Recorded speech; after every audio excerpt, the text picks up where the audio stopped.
ನಮಸ್ತೆ. ನಾನು ಇವತ್ತು ನಿಮಗೆ ಹೇಳೋಕ್ಕೆ ಹೊರಟಿರುವಂಥ ಕತೆ ಒಂದು ಪ್ರೇಮ ಕತೆ.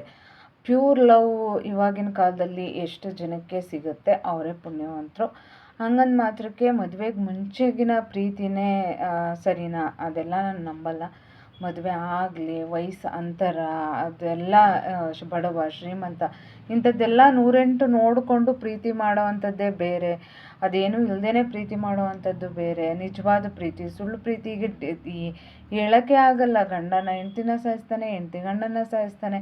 ಒಬ್ಬ ತಂದೆ ತಮ್ಮ ಮಕ್ಕಳ ಮೇಲೆ ಅತ್ಯಾಚಾರವನ್ನು ಮಾಡುವಷ್ಟರ ಮಟ್ಟಿಗೆ ಪ್ರೀತಿ ತನ್ನ ಬೆಲೆಯನ್ನು ಕಳ್ಕೊಂಡ್ಬಿಟ್ಟಿದೆ. ಯಾವುದೇ ಪ್ರೀತಿ ಆಗಿರ್ಬೋದು ಅದು ತನ್ನ ಬೆಲೆಯನ್ನು ಕಳ್ಕೊಂಡ್ಬಿಟ್ಟಿದೆ. ಹಂಗಾಗಿ ಇಲ್ಲಿ ಒಬ್ಬ ಯಾವ ರೀತಿ ಪ್ರೀತಿ ಮಾಡ್ತಾನೆ ಅಂತ ಅಂದರೆ, ನಿಜವಾದ ಪ್ರೀತಿಯ ಅರ್ಥ ಏನು ಅಂತಂದರೆ, ಅವ್ರು ಹೆಂಗೆ ಇರಲಿ, ಚೆನ್ನಾಗಿರಲಿ ಅಂತ ಬಯಸುವಂಥದ್ದೇ ನಿಜವಾದ ಪ್ರೀತಿ. ಅಂಥದ್ದೇ ಒಂದು ಕಥೆನ ಹೇಳಕ್ಕೆ ಹೊರಟಿದ್ದೀನಿ. ಇಷ್ಟ ಆದರೆ ಆ್ಯಸ್ ಯೂಶ್ವಲ್ ಸಬ್ಸ್ಕ್ರೈಬ್ ಮಾಡಿ, ಒಂದಷ್ಟು ನಿಮಗೆ ತಿಳಿದವ್ರಿಗೆ ಶೇರ್ ಮಾಡಿ, ಲೈಕ್ ಮಾಡಿ. ಒಬ್ಬ ಸಾಮಾನ್ಯ ಕುಟುಂಬದ ಒಬ್ಬ ಯುವಕ, ಅವನಿಗೆ ಹುಟ್ಟಿದಾಗಲೇ ಅವನ ತಂದೆ ತಾಯಿಯನ್ನು ಕಳ್ಕೊಂಡಿರ್ತಾನೆ.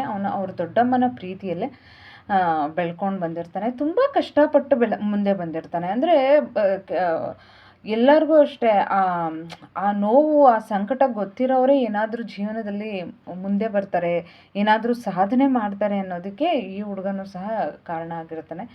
ಅಂದರೆ ತಂದೆ ತಾಯಿ ಇರಲ್ಲ, ದೊಡ್ಡಮ್ಮನ ಆರೈಕೆಯಲ್ಲಿ ಬೆಳೆದಿರ್ತಾನೆ. ಪ್ರತಿಯೊಂದು ಪೈಸೆಗೂ ಕಷ್ಟ. ಊಟ ಮಾಡೋದಕ್ಕೆ, ತಿನ್ನೋದಕ್ಕೆ ಎಲ್ಲದಕ್ಕೂ ಕಷ್ಟ ಆಗಿದ್ದಾಗ ನಾನು ಜೀವನದಲ್ಲಿ ಮುಂದೆ ಬರಬೇಕು ಅಂತ ಅಂದ್ಕೊಂಡು ತುಂಬ ಕಷ್ಟಪಟ್ಟು ಮುಂದೆ ಬಂದಿರ್ತಾನೆ. ಅಲ್ಲಿ ಇಲ್ಲಿ ಸಣ್ಣ ಪುಟ್ಟ ಕೆಲಸ ಮಾಡಿ ತನ್ನದೇ ಒಂದು ಬಟ್ಟೆ ಅಂಗಡಿಯನ್ನು ಇಟ್ಕೋತಾನೆ. ಅಲ್ಲಿ ಬಟ್ಟೆ ಅಂಗಡಿಯನ್ನು ಇಟ್ಕೊಂಡು ಜೀವನವನ್ನು ಮಾಡ್ತಾ ಇರ್ತಾರೆ. ಕೊನೆಗೆ ಅವನಿಗೂ ಮದುವೆಯ ವಯಸ್ಸು ಬರುತ್ತಲ್ಲ, ಅವಾಗ ಅವ್ರ ದೊಡ್ಡಮ್ಮ ಹೇಳ್ತಾರೆ, ನಾನು ಎಷ್ಟು ದಿನ ಅಂತ ನಿನ್ನನ್ನು ನೋಡ್ಕೊಳ್ಳಪ್ಪ, ಹಂಗಾಗಿ ನಿನಗೂ ಮದುವೆ ವಯಸ್ಸು ಬಂದಿದೆ, ಹಂಗಾಗಿ ನೀನು ಮದುವೆಯನ್ನು ಮಾಡ್ಕೊ, ಅವಳು ನನ್ನನ್ನು ಚೆನ್ನಾಗಿ ನೋಡಿಕೊಂಡು ನಿನ್ನನ್ನು ಚೆನ್ನಾಗಿ ನೋಡ್ಕೋತಾಳೆ ಅಂತ. ಅದಕ್ಕೆ ಅವನು ಹೇಳ್ತಾನೆ, ನೀವು ಯಾವ ಹುಡುಗಿಯನ್ನು ತೋರಿಸಿದ್ರು ಸಹ ನಿಮಗೆ ಒಪ್ಪಿಗೆ ಆಗಿ ನಿಮಗೆ ನಮಗೆಲ್ಲರಿಗೂ ಅನುಸರಿಸ್ಕೊಂಡು ಹೋಗ್ತಾಳೆ ಅಂತ ಅನಿಸಿದ್ರೆ ಆ ಹುಡುಗಿಯನ್ನೇ ನಾನು ಮದುವೆ ಆಗ್ತೀನಿ, ನನಗೇನು ಅಂತ ಏನು ಆಸೆ ಆಕಾಂಕ್ಷೆಗಳು ಇಲ್ಲ ಅಂತ ಹೇಳ್ತಾನೆ. ಸರಿ, ಅವ್ರ ದೊಡ್ಡಮ್ಮ ಆಯಿತು ಅಂತ ಹೇಳಿ ಒಂದು ಬಡ ಹೆಣ್ಣು ಮಗಳು, ಅವಳನ್ನು ರಾಧಾ ಅಂತ ಹೆಸರು, ಅವಳನ್ನು ಕರ್ಕೊಬರ್ತಾರೆ. ಯಾಕೆ ಬಡ ಹೆಣ್ಣು ಮಗಳು ಅಂತಂದರೆ, ನೋಡೋಕ್ಕೆ ಲಕ್ಷಣವಾಗಿರ್ತಾಳೆ. ಬಡ ಹೆಣ್ಮಗಳು ತಗ್ಗಿ ಬಗ್ಗೆ ನಡೀತಾಳೆ, ಅಂದರೆ ಎಲ್ಲದಕ್ಕೂ ಅಡ್ಜಸ್ಟ್ ಆಗ್ತಾಳೆ. ಹೆಚ್ಚು ಶ್ರೀಮಂತಿಕೆಯನ್ನು ಬಯಸಲ್ಲ, ಮತ್ತು ಇರೋದ್ರಲ್ಲೇ ಅಚ್ಚುಕಟ್ಟಾಗಿ ಸಂಸಾರವನ್ನು ನಿಭಾಯಿಸ್ಕೊಂಡು ಹೋಗ್ತಾಳೆ ಅಂತ. ಯಾಕಂದರೆ ಇವರು ಬಡತನದಲ್ಲೇ ಬಂದಿರೋದ್ರಿಂದ ಆ ಬಡತನಕ್ಕೆ ಅಡ್ಜಸ್ಟ್ ಹಾಕ್ಕೊಂಡು ಹೋಗ್ತಾಳೆ, ತೂಗಿಸ್ಕೊಂಡು ಹೋಗ್ತಾಳೆ ಅನ್ನೋ ಕಾರಣಕ್ಕೆ ರಾಧಾ ಅನ್ನೋ ಒಂದು ಬಡ ಹೆಣ್ಣು ಮಗಳನ್ನು ತಂದು ವಿವಾಹವನ್ನು ಮಾಡ್ತಾರೆ. ಇವರು ಅಷ್ಟೇ ಗಂಡು ಮಗು ಬೇಕು ಅಂತ ಹಿಂದಿಂದೇನೆ 4 ಜನ ಹೆಣ್ಣು ಮಕ್ಕಳ ಒಂದು ಬಡ ಕುಟುಂಬ. ಅದರಲ್ಲಿ ಮೊದಲನೇ ಅವಳೇ ರಾಧಾ. ಹಂಗಾಗಿ ಆ ಹೆಣ್ಣು ಮಗಳನ್ನು ತಂದು ಇವನಿಗೆ ವಿವಾಹವನ್ನು ಮಾಡ್ತಾರೆ. ವಿವಾಹವನ್ನು ಮಾಡಿ ಒಂದು ವರ್ಷ 2 ವರ್ಷದವರೆಗೂ ಅವರ ದಾಂಪತ್ಯ ಜೀವನ ತುಂಬ ಚೆನ್ನಾಗೇ ನಡ್ಕೊಂಡು ಹೋಗ್ತಾ ಇರುತ್ತೆ. ಯಾವುದೇ ತಂಟೆ ತಕರಾರು ಇಲ್ಲದೇ ತುಂಬ ಚೆನ್ನಾಗೇ ನಡ್ಕೊಂಡು ಹೋಗ್ತಾ ಇರುತ್ತೆ. ಆಮೇಲೆ ಸ್ವಲ್ಪ ಬಿರುಕು ಶುರುವಾಗ್ತಾ ಹೋಗುತ್ತೆ. ಅವ್ರ ದೊಡ್ಡಮ್ಮ ಇದ್ದಿದ್ದ ಕಾರಣ ಅವನು ನನ್ನ ದೊಡ್ಡಮ್ಮನೇ ನೋಡಿ ಮದುವೆ ಮಾಡಿರೋದ್ರಿಂದ ನನ್ನ ದೊಡ್ಡಮ್ಮನಿಗೆ ಮನಸ್ಸಿಗೆ ನೋವಾಗುತ್ತೆ ಅನ್ನೋ ಕಾರಣಕ್ಕೆ ಅವನು ಏನು ಮಾಡ್ತಾನೆ, ಆದಷ್ಟು ಅದನ್ನು ಮುಚ್ಚಿಡುವಂಥ ಪ್ರಯತ್ನ ಮಾಡ್ತಾನೆ. ಹೆಂಡತಿಗೆ ತಾನೇ ಅನುಸರಿಸ್ಕೊಂಡು ಹೋಗುವಂಥ ಪ್ರಯತ್ನವನ್ನು ಮಾಡ್ತಾನೆ ಇರ್ತಾನೆ. ಕೊನೆಗೊಂದು ದಿನ ಅವ್ರ ದೊಡ್ಡಮ್ಮ ತೀರ್ಕೊಂಡ್ಬಿಡ್ತಾರೆ. ಅವ್ರ ದೊಡ್ಡಮ್ಮ ತೀರ್ಕೊಂಡಾಗ ಆ ಸಂಸಾರದ ಬಿರುಕು ಜಾಸ್ತಿ ಆಗ್ತಾನೆ ಹೋಗುತ್ತೆ ಹೊರತು ಕಡಿಮೆ ಆಗಲ್ಲ. ಅವನು ಅಷ್ಟೇ, ಅವನ ಬಟ್ಟೆ ಅಂಗಡಿಗಳಿಗೆ ಯಾವುದು ಹೊಸ ನಮೂನೆಯ ಸೀರೆಗಳು ಬರುತ್ತೆ ಅದು ನನ್ನ ರಾಧನ್ಗೆ ಅಂತ ತೆಗೆದಿಡ್ತಿರ್ತಾನೆ, ಬಂದು ತಂದುಕೊಡ್ತಿರ್ತಾನೆ. ಹಾಗೆ ತಂದು ಕೊಟ್ಟಾಗ ಒಂದು 3 ದಿನ 4 ದಿನ ಸರಿಯಾಗಿರ್ತಾಳೆ. ಮತ್ತು ಅದೇ ರೀತಿ ಒಡವೆಗಳು ಅಷ್ಟೇ, ನನ್ನ ರಾಧನ್ಗೆ ಇದು ಚೆನ್ನಾಗಿ ಕಾಣಿಸುತ್ತೆ ಅಂತ ಹೇಳಿ ಅವಳನ್ನೇ ಕರ್ಕೊಂಡೋಗಿ ಬಳೆ ಆಗಿರ್ಬೋದು, ಸರ ಆಗಿರ್ಬೋದು, ಅವಳು ಏನು ಇಷ್ಟಪಡ್ತಾಳೆ ಅದನ್ನು ಸಹ ಕೊಡಿಸ್ತಾ ಇರ್ತಾನೆ. ಹಂಗೆ ಕೊಡಿಸಿದಾಗ 3-4 ದಿನ ಚೆನ್ನಾಗಿರ್ತಾಳೆ. ಮತ್ತು ಅದೇ ಕಿರಿಕು. ಅದರಲ್ಲೂ ಗಂಡ ಹೆಂಡತಿ ಮಾನಸಿಕವಾಗಿ ಎಷ್ಟು ಒಂದಾಗ್ತಾರೋ ಅದೇ ರೀತಿ ದೈಹಿಕವಾಗೂ ಒಂದಾಗುವಂಥದ್ದು ತುಂಬ ಮುಖ್ಯ ಆಗುತ್ತೆ. ಆದರೆ ಇವಳು ಗಂಡನ ಹತ್ರನೇ ಸೇರಿಸ್ತಾ ಇರಲ್ಲ. ಕೇಳಿದ್ರೆ ನನಗೆ ಮೈ ಹುಷಾರಿಲ್ಲ, ನನಗೆ ಅದಿಲ್ಲ ಇದಿಲ್ಲ, ನೀನು ನನ್ನ ಮೈ ಮೇಲೇ ನಿನಗೆ ಹೆಚ್ಚು ಪ್ರೀತಿ, ನನ್ನ ಮನಸ್ಸು ಮೇಲಿಲ್ಲ, ನೀನು ಹಂಗೆ ಹಿಂಗೆ ಅಂತ ಪ್ರತಿ ಸಾರಿ ಜಗಳ ಮಾಡ್ತಿರ್ತಾಳೆ. ಗಂಡ ಹೊರಗಡೆಯಿಂದ ದುಡ್ಕೊಂಡು ಬರ್ತಾನೆ, ಅವನಿಗೂ ಸಹ ಅವನದೇ ಆದ ಬಯಕೆಗಳಿರುತ್ತೆ.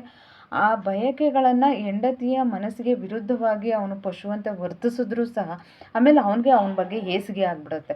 ಅಯ್ಯೋ, ಅವಳು ಮರದ ಅಂದರೆ ಶವದ ಥರ ಮಲ್ಕೊಂಡಾಗ ಇವನ ದರ್ಪವನ್ನು ತೋರಿಸಿದಾಗ ಆಟೋಮೆಟಿಕ್ಕಾಗಿ ಅವನಿಗೆ ಅಸಹ್ಯ ಅನಿಸುತ್ತೆ, ಇದು ಒಂದು ಜೀವನನ, ಇದು ಒಂದು ದಾಂಪತ್ಯನ ಅಂತ.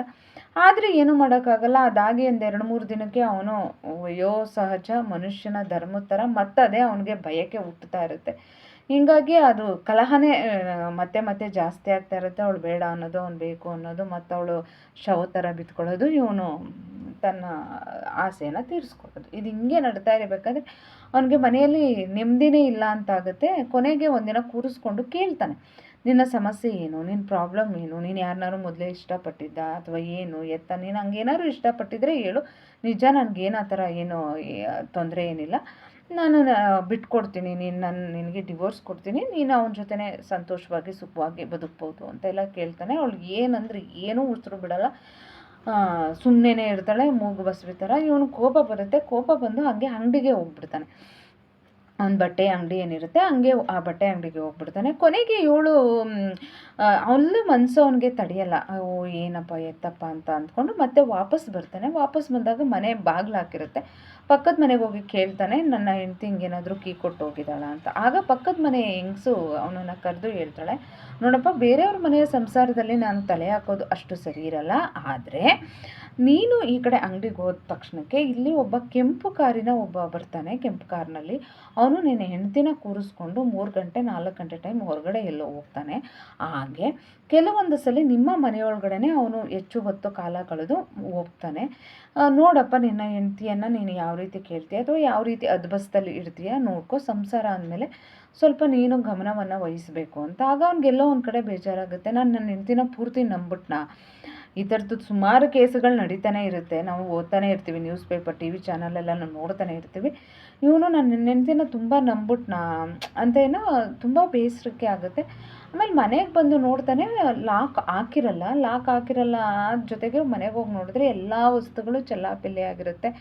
ಅವನೊಂದಷ್ಟು ನಗದನ್ನು ಇಟ್ಟಿರ್ತಾನೆ, ಕ್ಯಾಶನ್ನು ಇಟ್ಟಿರ್ತಾನೆ. ಆ ಕ್ಯಾಶ್ ಕಾಣಿಸಿರಲ್ಲ. ಹಾಗೆ ಅವನು ಕೊಡಿಸಿದ್ದಂಥ ಬೆಲೆ ಬಾಳುವ ಸೀರೆಗಳೆಲ್ಲ ಯಾವುದೂ ಇರಲ್ಲ, ಹಾಗೆ ಒಡವೆಗಳು ಯಾವುದೂ ಇರಲ್ಲ. ಎಲ್ಲನೂ ದೋಚ್ಕೊಂಡು, ಗಂಡನ ಮೇಲೆ ಜಗಳ ಆಗಿರೋ ಕಾರಣಕ್ಕೆ ಅವಳು ಎಲ್ಲವನ್ನು ದೋಚ್ಕೊಂಡು ಆ ಕೆಂಪು ಕಾರಿನ ಜೊತೆ ಹೊರಟೋಗ್ಬಿಟ್ಟಿರ್ತಾಳೆ. ಅವನಿಗೆ ತುಂಬ ಬೇಸರ ಆಗುತ್ತೆ. ಹೆಂಡ್ತಿಗೆ ಒಂದು ಜಬರ್ದಸ್ತಾಗಿ ಒಂದು 4 ಮಾತಾಡ್ತಾನೆ, ಒಂದು ಏಟು ಹೊಡೆದೂ ಇರ್ತಾನೆ. ಆ ಕಾರಣಕ್ಕೆ ಹೆಂಡ್ತಿ ಈ ರೀತಿ ನನಗೆ ಮೋಸ ಮಾಡ್ತಾಳೆ ಅಂತ ಅವನು ಕನಸಿನಲ್ಲೂ ಅಂದ್ಕೊಂಡಿರಲ್ಲ. ಅದು ಅಲ್ಲದೆ ಹೋಗೋದೋದ್ಲು, ನಾನೇ ಕೇಳಿದೆ ಬಾಯ್ಬಿಟ್ಟು, ಅವಾಗಾರು ಹೇಳಿ ಹೋಗಿದ್ರೆ ಆಯ್ತಾಯಿತು.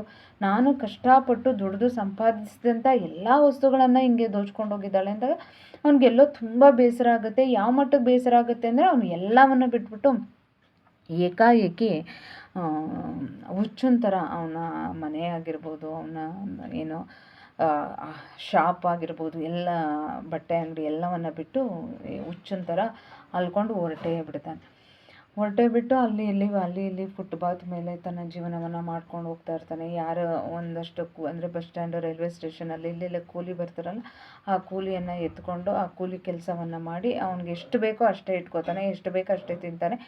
ಇನ್ನು ಮಿಕ್ಕಿದ್ದೆಲ್ಲ ಅವನ ಜೊತೆ ಇರುವಂಥ ಒಂದು ನಾಯಿಗಳಿಗಾಗಿರ್ಬೋದು, ಕಾಗೆ ಪಕ್ಷಿಗಳಿಗಿರ್ಬೋದು ಅದನ್ನು ಹಾಕುವಂಥದ್ದು, ಅಥವಾ ಅವನಿಗೆ ಯಾರಾದರೂ ಸಹಾಯ ಮಾಡಿದ್ರೆ ಅವ್ರಿಗೆ ಸಹಾಯ ಮಾಡುವಂಥದ್ದು. ಯಾರು ಕಷ್ಟದಲ್ಲಿದ್ದರೆ ಅವನೇ ಕೂಲಿ ಮಾಡ್ತಾನೆ, ಆ ಕೂಲಿ ದುಡ್ಡಲ್ಲೇ ಬೇರೆಯವ್ರಿಗೆ ಸಹಾಯ ಮಾಡುವಂಥದ್ದು. ಹಿಂಗೆ ಮಾಡ್ಕೊತಾ ಹೋಗ್ತಾ ಇರ್ತಾನೆ. ಕೊನೆಗೆ ಒಂದು ದಿನ ಅವನಿಗೆ ಅಲ್ಲೇ ಆ ಫುಟ್ಪಾತಲ್ಲೇ ಒಂದಷ್ಟು ಜನರ ಪರಿಚಯ ಆಗುತ್ತೆ. ಹಂಗೆ ಜೀವನ ಮಾಡ್ಕೊತಾ ಹೋಗ್ತಾ ಇರ್ತಾನೆ. ಹಿಂಗೆ ಒಂದ್ಸಲಿ ಅವನು ರೋಡಲ್ಲಿ ಬರಬೇಕಾದ್ರೆ ಒಬ್ಬ ಹೆಂಗಸು ಬರ್ತಾಳೆ ಅವನ ಬಳಿಗೆ. ಹೆಂಗಸು ಬಂದು ಕೇಳ್ತಾಳೆ, ನಾನು ಟೀ ಕುಡಿಬೇಕು, ಕಾಸು ಕೊಡು ಅಂತ ಕೇಳ್ತಾಳೆ. ಅವನು ಕೊಡ್ತಾನೆ, ಒಂದು 10 ರೂಪಾಯಿ ಕೊಡ್ತಾನೆ. ಕುಡಿ ಅಂತ ಹೇಳಿ 10 ರೂಪಾಯಿ ಕೊಡ್ತಾನೆ. ಅದಾದಮೇಲೆ ಅವಳು ಮುಂದೆ ಹೋದಾಗ ಇವಳನ್ನ ಎಲ್ಲೋ ನೋಡಿದ್ದೀನಲ್ಲ ಅಂತ ಅವನಿಗೆ ಅನಿಸುತ್ತೆ. ಎಲ್ಲಿ ನೋಡಿರ್ಬೋದು ಅಂತ ಮತ್ತೆ ವಾಪಸ್ ಕರೀತಾನೆ. ಅವನು ವಾಪಸ್ ಕರೆದಾಗ ಅವನು ಹೆಂಡ್ತಿ ರಾಧನೇ ಆಗಿರ್ತಾಳೆ. ಅವಳಿಗೆ ಗುರ್ತು ಏನೂ ಇಲ್ಲ, ಹುಚ್ಚಿಡ್ದಿರುತ್ತೆ. ಅಷ್ಟು ಸುಂದರವಾಗಿದ್ದಂಥ ಯುವಕ್ಕೆ ನೋಡೋಕೆ ಹೋದರೆ ಅವನೇ ಅಷ್ಟು ಸುಂದರ ಅಲ್ಲದ ಯುವಕ. ಅವಳು ತುಂಬ ಸುಂದರವಾಗಿರ್ತಾಳೆ. ನನ್ನ ಸುಂದರವಾದ ಹೆಂಡ್ತಿನ ಗುರ್ತೇ ಹಿಡಿಯೋಕ್ಕಾಗದೇ ಇರೋವಷ್ಟು ಬದಲಾಗಿರ್ತಾಳೆ. ಅಲ್ಲದೆ ಹುಚ್ಚು ಬೇರೆ ಹಿಡಿದಿರುತ್ತೆ. ಅವಳ ಬಳಿ ಒಂದು ಚಿಕ್ಕದಾದ ಮೊಂಡ ಚಾಕುವನ್ನು ಇಟ್ಕೊಂಡಿರ್ತಾಳೆ. ಮಾತಿತ್ತಿದ್ರೆ ಆ ಕೆಂಪು ಕಾರಿನವನಿಗೆ ಲೋಫರ್ ಅಂತ ಹೊಲ್ಸು ಬೈಗಳನ್ನು ಬೈತಾ, ಅವ್ನು ನನ್ನ ಮುಂದೆ ಸಿಕ್ಕಿದ್ರೆ ಅವನಿಗೆ ಚಾಕು ಹಾಕ್ತೀನಿ ಅಂತ ಒಂದು ಮೊಂಡ ಕತ್ತಿಯನ್ನು ಹಿಡ್ಕೊಂಡು ಓಡಾಡ್ತಿರ್ತಾಳೆ. ಅವನಿಗೆ ಗುರ್ತಿಡಿಯುತ್ತೆ. ಅವ್ನು ಗುರ್ತಿಡಿದಾಗ ಒಂದು ದಿನದ ಮಟ್ಟಿಗೆ ಅವನು ಏನು ರಸ್ತೆ ಬದಿಲೇ ಮಲಗ್ತಾ ಇರ್ತಾನೆ. ಅಲ್ಲೇ ಅವಳಿಗೆ ಒಂದು ಆಶ್ರಯವನ್ನು ಕಲ್ಪಿಸ್ತಾನೆ. ಮರುದಿನ ಒಂದು ಅಂದರೆ ಎಲ್ಲ ಕಳ್ಕೊಂಡು ಬಂದಿರ್ತಾನೆ ಇಂದ ಅವನ ಹತ್ರನೂ ಏನೂ ಇಳ್ದಿರಲ್ಲ. ಅವನು ಕೂಲಿ ದುಡ್ಡಲ್ಲೇ ಒಂದಷ್ಟು ಡೆಪಾಸಿಟ್ ಅಂತ ಬ್ಯಾಂಕಲ್ಲಿ ದಿನ ಏನು ಉಳಿಸಿರ್ತಾನೆ, ಆ ದುಡ್ಡಲ್ಲೇ ಒಂದು ಸರ್ಕಾರಿ ಆಸ್ಪತ್ರೆಗೆ ಕೊಡಿಸುವಂಥ ಕೆಲಸವನ್ನು ಮಾಡ್ತಾನೆ. ಅದು ಒಂದು ರೀತಿ ಅವನಿಗೆ ಸಮಾಧಾನವನ್ನು ತರ್ಕೊಡುತ್ತೆ. ಪ್ರತಿ ಭಾನುವಾರ ಹೊರಗಡೆಯಿಂದಂತ ಬಂದಂಥವ್ರನಿಗೆ ವಿಸಿಟಿಂಗ್ ಇರುತ್ತೆ. ಪ್ರತಿ ಭಾನುವಾರ ಹೋಗಿ ಅವಳನ್ನು ನೋಡಿಕೊಂಡು ಬರುವಂಥದ್ದು ಮಾಡ್ತಾ ಇರ್ತಾನೆ. ಅವನಿಗೆ ಅವಳನ್ನು ಬಿಟ್ಟು ಇರೋಕ್ಕಾಗದಷ್ಟು ಪ್ರೀತಿ ಮಾಡ್ತಿರ್ತಾನೆ.